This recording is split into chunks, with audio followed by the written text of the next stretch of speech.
Tell us a little bit about just your growing up in your life. And I know your bio talks a little bit more about your career, and we certainly want to know that. But start from the very beginning and share us along the way. Okay, well, thank you so very much, Steve, for inviting me. And I'm so happy to be here and to be amongst yourselves. And I'm so grateful that I'm a child of God. And I have the opportunity to share my story. And I'll start at age 13. So, and the reason why I started at age 13, because that was a defining moment for me. My parents were in love, obviously, when they met, and they had me, and I had my sister and my other 3 brothers. And at some point, when I was about 13, they just could not live with each other anymore, so they parted ways. And when they parted ways, I remember, because that was like the 7th time they were kind of separating and coming back to each other. At that point, when it was time for my mom to leave because something had happened, they had fought, at that point I said to my mother, well, we're not leaving this time, so you're going to go, and you're going to leave us with Daddy, because I think it just makes more sense if we stayed with Daddy. So we did. And naturally then what happened is I, as a firstborn child, I then took on the role of mom and big sister, and I basically, you know, if you like, championed the way of living without my mom and helping my dad with either the activities to do with shopping and making sure that we were all dressed properly for school and stuff like that. And of course we had a nanny and we had a gardener and so on and so forth. And in fact, the gardener himself was the man who taught me most of the Bible, and he started with Revelation, which I thought was very powerful. And most recently, I have a very good recollection. It almost sounds like yesterday, him talking to me about certain things in Revelation, about how the world will change. And in fact, there's a phrase he said in Kikuyu to me at the time. It doesn't make sense when I say it to you right now, but he said, those people who are ahead will then go to the back, and the ones who are in front, the back will end up at the front. It sounds really horrible in English, but in Kikuyu, that's a direct translation. Anyway, so at the age of 13, of course, I proceeded to go to school. And I remember the next distinctive stage in my life was when I got to 19, and I had had enough of mothering and taking care of everybody else, and I wanted to go out on my own. So I left home at the age of 19. And then that is very unusual for an African child, especially a girl, to leave and go and live on their own and not be under the care of the parents. So there was a whole debate about the fact that I was moving out of home and going on my own. And I had identified that the best place for me to move to was a YWCA because I thought I could afford that. And at that time, I was already working as a hairdresser. And I was privileged to be working as a hairdresser because we were waiting for our school exams to come out. And my mother's brother's wife ran a salon. So she basically ushered me and my sister to the salon. And actually, I went there for supposedly the period before the exam papers were out. But I stayed for 5 years, and I actually became a hairdresser, and I loved it. And I enjoyed the 5 years of learning how to take care of people's heads, and all that stuff. Well, I journey along, and I wake up one day, and I realize that DHL had now launched their courier services in Nairobi, and it only took about 5,000 shillings at the time to fly to London. So I used DHL to travel to London during my off-peak seasons as a hairdresser and buy outfits at Aldgate East and bring them back home in a suitcase. So when on the way out to London, you basically travel with letters for DHL. But on the way back, you come back with nothing. So then on my way back, I came back with suitcases with clothing from Aldgate East, and I would sell the clothing to my hairdresser clients who are high net worth individuals. And I would sell a suit for about 7,000 shillings. So I was making good money. And so after I had done all that, I then realized, it was time for me to find a new rhythm in my life, go back to school. And I found myself signing up for university in Athens, at Lavan University. So I did. When I got to Athens, I realized they don't speak English that much. But thank God I was going to an American university where they spoke English, so I signed up. And to be honest, I didn't even stay there for that long. I was there for 2 semesters, and then it was a 2-week break. And I was reading the only newspaper that existed in English. I read it, and there was a job being advertised to work for an American company in Italy. And I signed up for that. I went for the interview, and the interview was actually in a hotel. So I did the interview, and I actually got a job. And they flew me to Rome. And I said, well, I'm going to do this for the 2 weeks break. and then see what that is like, and then get back to school. Well, I got to Rome. The 2 weeks came and went, and I stayed on. Meanwhile, I'm selling this product. It's a chemical detergent, and it's basically in Italy, so you have to speak Italian. And so I spoke my English with a no at the end during my sales process, and then I had to have a script paper to kind of write down the boxes, how many containers you have to buy for what price. I did that on paper, but the rest of it was always English with a no at the end. So the first 3 months, I was actually the top salesperson for the company, and I was I was making close to $3,000 actually a week, on and off. That was, again, exciting, and I was shopping at high-end stores downtown in the Piazza in Rome. And anyway, so I'm trying to say this quickly because I know we're going to come to an end, but these are the things that I was doing and finding myself. And then eventually, I moved out of National Chemical Company. That's the company that I was working for in Rome. And I decided, you know what, I really need a change, so I went to London. And whilst I was in London, I did a number of things. I actually signed up at the Acton East YWCA, so that's where I stayed. And I also worked for a pub down the street for one of the jobs. And then I found a job at Next Collection for my day job. And that kind of gave me some level of balance, so I did that for a little while. And then a friend of mine came by, and she was going to Canada. And we decided, well, we're going to go to Canada together. So I'd been in London for probably about 6-8 months. And then we got on a plane and we left and went to Toronto. Being a Kenyan, we basically are Commonwealth. So we didn't need visas at the time to travel to Commonwealth countries. So you basically buy a ticket, get on a plane, and off you go. When I got to Canada, when I got to Toronto, it was kind of difficult to get a job. But I remember the company, National Chemical Company, actually had a branch in one of their branches in Toronto. So I actually called them, and I told them that I was one of the top salespersons in Italy. And so they hired me, and I had to drive down to Barrie to get a job. So I did, and I needed a working permit. So they actually got me the working permit, and I was working for that company for about a year. And then I left and went to the States after that. So I was still meandering about and finding myself. And in the States, I knew I had to go back to school. So I got signed up at Northlake College in Dallas. And I was there for a little while. And I was actually doing very well. I mean, it wasn't like for lack of being stupid or anything. It's just that I guess I had a different learning style. So before I knew it, I was kind of tired of being in school. And I was now working for a company called WSRG at the time. And I actually got a job. And in about 3 months, somebody from head office in New Jersey flew down to meet with me because I was a number in the system. And the number in the system was doing fantastic sales, but I only worked half a day. I mean, I came to work at 6 in the evening until 10 o'clock at night. So this number in the system was pulling the sales of the day or weeks. And they needed to meet the person. So they came down to visit, and they said, we want to meet with her. And so they met with me, and everybody was wondering why the managers were asking to speak with a part-time salesperson. But when I actually finished that conversation with them, they hired me as a store manager, and I was moved to another store, and I became a store manager. And that was great, but then I kind of, created rivalry amongst my other colleagues, but I did what I did. And anyway, go through all that journey, and then eventually I'm like, tired, salute, thank you so much, America. I'm going back home. I need to go back home. So I went back to Nairobi, and I remember in Nairobi having to figure out who I was going to become. Huh. And at that time, mind you, I had left home kind of bitter and having issues with my mom and my dad. And I remember Dad apparently had flew to London looking for me, and he couldn't find me because I was not in contact with anyone.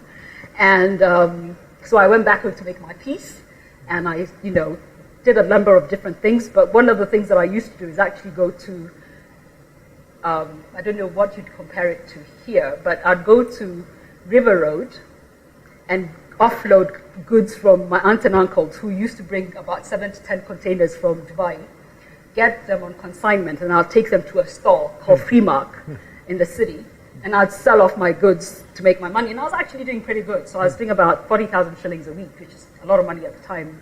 And I was banking, and I did that for 5 months, and I thought, you know what, this is definitely not stimulating my mind at all. So I walked over to a guy who's very successful, and he had a company called Hacker Industries. And I said, you know what, I want to work for your company. And he says, but, and the reason why I was talking to him is because my very good friend, this was her uncle. So I knew him, and I knew the family. And I thought, I need to get myself into a job. Meanwhile, I have a ticket back to the US. So if I really don't like Nairobi, I can go back to the US. But I walked into his office with a ticket in my hand, and I said, look, this is my return ticket. I really don't want to go back to the States. So if you give me a job, I promise I will do my very best and do very well. And he looked at me and he says, no, you're Lucy's friend. There's no you're going to be able to work for me and do a good job. You're probably going to take all this for granted. And I said, of course I will not do that. I don't do that. I'm not that kind of a person. So he looked at me again and he says, well, how about coming here tomorrow, dress properly at 9 o'clock, meet me right here at the office, and I'll take you to... So he took me to the factory. So I arrived the next day, went to the factory, and I joined Hacker Industries that day, but as an intern, which was fine. So I was there for 2 months. So I'm tired. Already? Yeah. Yeah, I know. I mean, I can't imagine keeping up this pace. I know. Just before you kind of get into some of the things that you started and launched, where does Jesus fit into all this picture? When did you really come to know him? So my grandmother, brought me to Christ when I was 5. So I knew of him. Mm-hmm. And at the age of 13, when the gardener is taking us through the Bible study, I also knew of Jesus. And I believe at the back of my mind, there was a foundation that I could never get away from. So no matter what I did, I always found my moments with Christ. And in fact, at around the age of 19, when I had moved out, I had actually come up with a rhythm where every January, when everybody else was hanging out, I was having my quiet moment with a book and a note. I'd write down my vision for myself for the rest of the year. And I'd come back and revisit that every year. And I did that as a ritual. That's great. Yeah, so I did my goals, my goal writing. I'd get to about 23, 27 maybe, and I'd never really achieve all of them, but I'd achieve what I achieved for the year and I'd move on. Yeah. I talked a little bit this morning about the difference between being kind of a casual Christian and a fully committed Christian, where you essentially put both feet in. Did you have that kind of time in your life or a moment where you just said, you know what, I'm totally committed to him at this point? I did, and I was going to church. I was confirmed, I went to church, I was baptized, I did all that. I actually also joined Bible study consistently. I had my conversations with God. I've always had conversations with God, by the way. Even as I walk through the streets of whatever city I'm in, I have conversations with God. So my backbone has always been about going back to Jesus for strength and for finding myself, ultimately.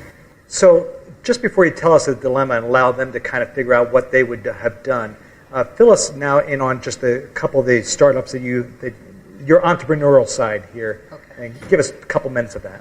Okay. So I did the clothing, I did the yogurt, and then I stumbled across IT, and particularly the internet. And I was very passionate about the internet. And I could see how the internet was going to change the marketplace for the mass market. Although I had for the 2 companies that I was working for after I stopped the other stuff that got you tired.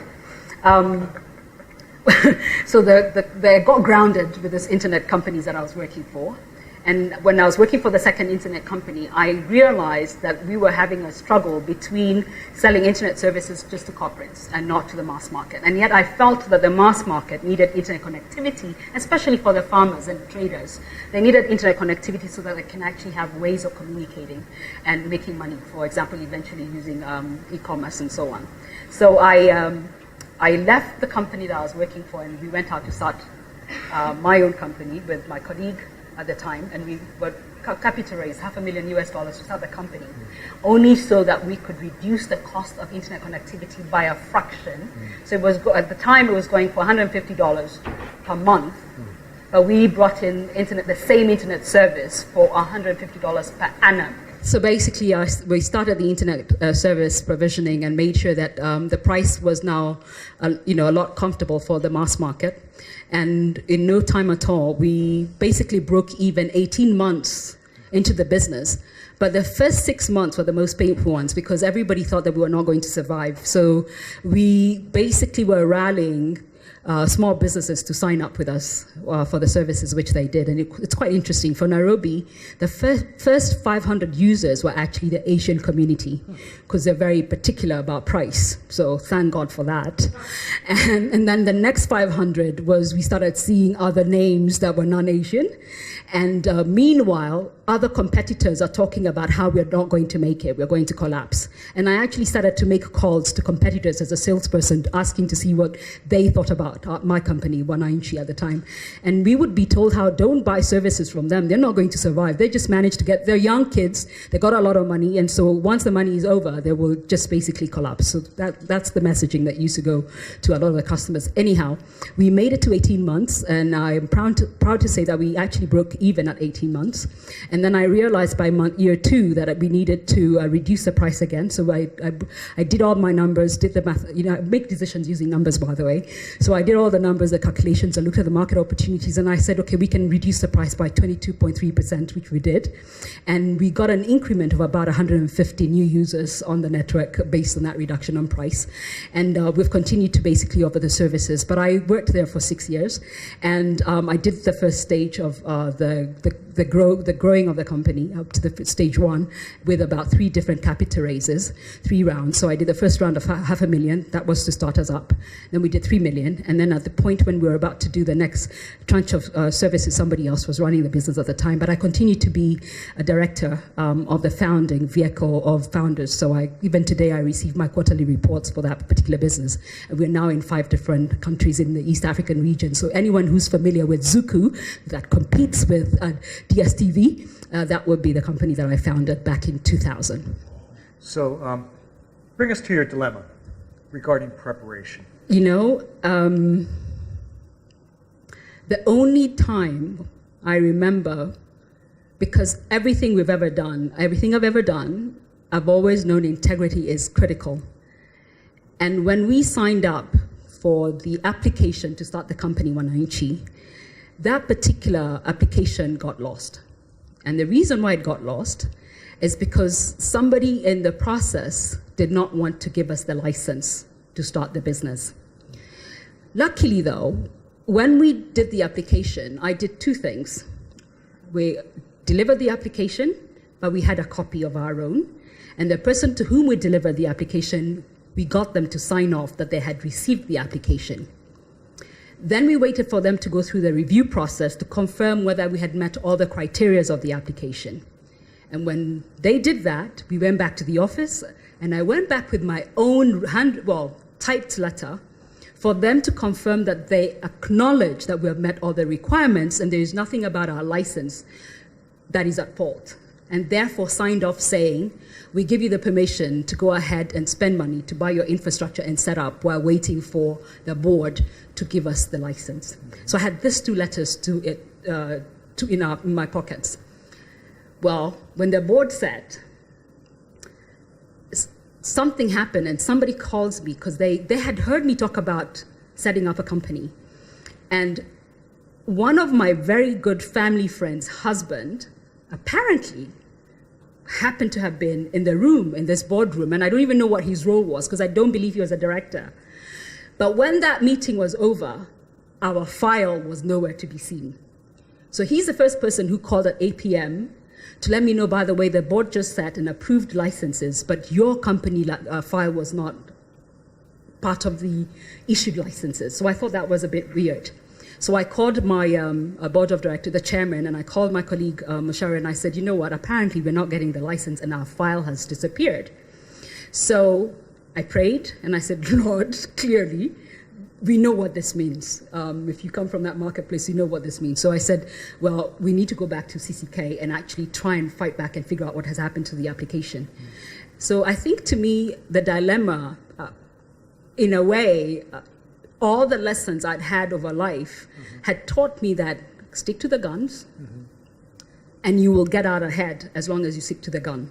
Because even though we went to the CCK team and they actually laughed to our face, and they even said, oh, the money you've spent, because we've now spent, meanwhile, my colleague's gone to London and bought Cisco infrastructure worth about $200,000 at the time. And the guy is saying, well, $200,000, it's peanuts. Now, from where I was sitting, that was not peanuts, and it was other people's money. So we needed to make sure that services were up and running based on the fact that we had promised investors that we were going to be setting up an ISP and bringing on board customers and eventually giving them a return.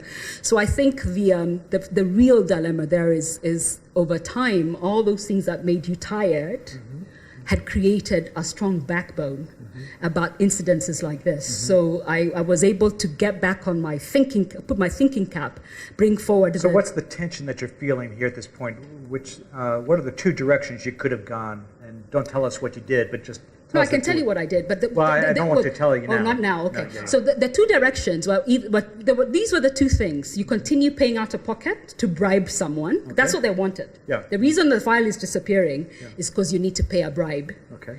And they think you're getting a license without paying a bribe, and we were not going to do that. And we stuck our guns, and we didn't do that. And eventually, what we did was talk to everybody we knew, wrote letters. Talked about what had happened, attached the two letters that I had for the sign-offs, and I basically was begging everybody to do something about making sure that our folders showed up and that we got our license. And we had already spent money, and we were not willing to lose money for the investors. We're not willing to lose money for the investors. So what would you like this group to discuss at their tables as far as the dilemma is concerned? I think it's when you're put at a hard place and a hard rock, what do you actually do? What's the best option you have when it comes? And I think for me, the key thing here is when you're looking at areas of corruption or what we call elbow greasing, because there are all these we have many words for these activities in our organizations. But to me, I feel that those words are supporting a legitimacy in a process that really is not valid. And two, it's cutting away shareholder or stakeholder or investor value. So how can we continue to just say no to corruption? Okay. All right, so let's do that. It's not quite a dilemma back and forth, but it is a challenge to figure this out together. So let's go to the tables. And how do you suggest that she and even yourselves fight the issue of corruption and bribery that obviously exists throughout our world and business? Have a discussion around the table and then report back to us in about 5 to 7 minutes. Thank you. Right. We had a few thoughts. We said instead of just standing back and looking at this thing as a big problem, even as an individual, you have to do something. It will take one person at a time. Instead of just doing nothing, you must rather do something. And the major thought was just you need to understand in business your source. Is God your source of your business?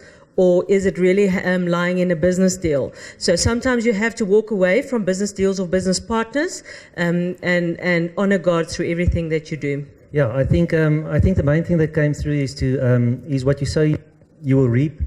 I think something that came through very, very clearly is that she believes in herself, that she keeps going, and she believes in God, she trusts God. And I think we might basically the same that I said over there. If God is your source, you don't have to look at people and you don't have to fear. He will come through for you at the end. That's enough. The important thing about corruption is that it's not only physical abuse, it's a spiritual abuse. And as a kingdom company, you've eventually got to decide that the material things are not worth at the sacrifice of the kingdom blessings. So as a kingdom company, it's important to stand up for righteousness because evil can't stand in righteousness. So when you make that stand, you're now taking yourself out of a physical realm into a spiritual realm, and then God fights the battle for you. And that's when the success and the victory comes, is when you start to rely on something that's above your own ability. It's not just important to back out of that, but also often to expose it so that righteousness can happen. Well, to start off like that is unsustainable because the truth always comes out in the end, and in the end, everything will, fall down, and your reputation will be affected, and your whole reputation will. The fall of your reputation will mean that you won't be able to do it again or get the opportunity because you have to prove yourself over and over that you are not doing the small things the right way. Yeah. So a whole lot of people over here, and there's been a course last year and there have been a few courses around the world, but if these people over here in our business can really take this stand, it can be like a small felt fire that starts and it's going to spread. And we can eventually, because, obviously we've got God on our side, we will win this war against corruption. If we just, all of us, stand without compromising at all. And as Matilda said, if we can expose it, we must expose it. What I did is I took several steps. The first step is I wrote down what was going on in a letter, and I CC'd everybody who was a decision maker in the process. And I made sure that I built relationships. If I didn't know people on the board, I identified people who knew people on the board so that everybody got a copy of this letter with a storyline of what was going on and the copies of the 2 letters that were attached. This was a sense in my mind of making sure that if, for example, this requirement for paying out someone remained in one little nuclear place, that everybody else knew the story. And it was interesting because there was now an event by ATEC, which you guys might know, and we were now all ICT players were actually at this event. And quite interestingly, my company was the one that actually won the Best Stand Award. And the same guy, sector guy who was driving the agenda for losing the file, had to walk around to congratulate the company that was winning.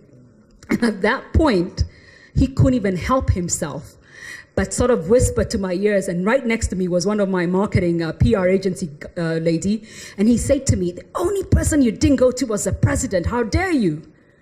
And I said, victory. In my mind, I said, this is good, because that means everybody got a copy of this letter. And then, and now, because where we were standing at that point, we didn't even have the certificate yet, but we did receive it like the following week or so. So the victory for me is that announcing it, letting people know what was going on,